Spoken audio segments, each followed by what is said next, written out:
बहुत समय पहले सुखपुर नाम के एक छोटे से गांव में एक प्यारी सी लड़की रहती थी। उसका नाम था गौरी। गौरी बहुत ही संस्कारी, दयालु और भगवान की सच्ची भक्त थी। गौरी के माता पिता बचपन में ही इस दुनिया को छोड़कर चले गए थे। अब उसके जीवन में केवल उसके दादा और दादी ही थे, जो उसके लिए माता पिता से भी बढ़कर थे। गौरी के लिए उसके दादा दादी ही उसकी पूरी दुनिया थे। दादी उसे माँ जैसा प्यार देती थी और दादा उसे जीवन की अच्छी सीख देते थे। दादी माँ, क्या सच में भगवान हमेशा अपने भक्तों के साथ रहते हैं? हाँ बेटी, जो व्यक्ति सच्चे मन से भगवान को याद करता है और अच्छे कर्म करता है, भगवान हमेशा उसका साथ देते हैं। बेटी गौरी, याद रखना, जीवन में धन से बड़ा होता है अच्छे विचारों का धन।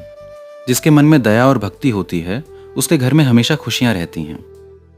गौरी हर दिन सुबह उठकर सबसे पहले माँ लक्ष्मी की पूजा करती थी, लेकिन वो कभी अपने लिए धन या सुख नहीं मांगती थी।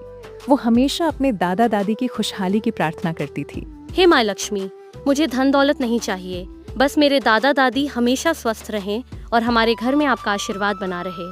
समय कभी एक जैसा नहीं रहता। सुखपुर गांव में कठिन समय आ गया, लेकिन गौरी ने अपनी भक्ति और विश्वास को कभी कम नहीं होने दिया। बेटी गौरी, घर में अनाज बहुत कम बचा है, समझ नहीं आता आगे क्या होगा। दादाजी, चिंता मत कीजिए, माँ लक्ष्मी हमारे साथ हैं। हम मेहनत भी करेंगे और भगवान पर विश्वास भी रखेंगे।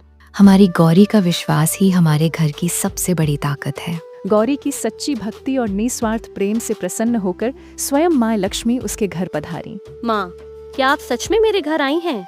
बेटी गौरी, तुम्हारी भक्ति ने मुझे प्रसन्न कर दिया। तुमने कभी अपने लिए कुछ नहीं मांगा, हमेशा अपने दादा दादी के सुख की कामना की। माँ लक्ष्मी ने गौरी के घर को केवल धन से नहीं, बल्कि सुख, शांति और प्रेम से भर दिया।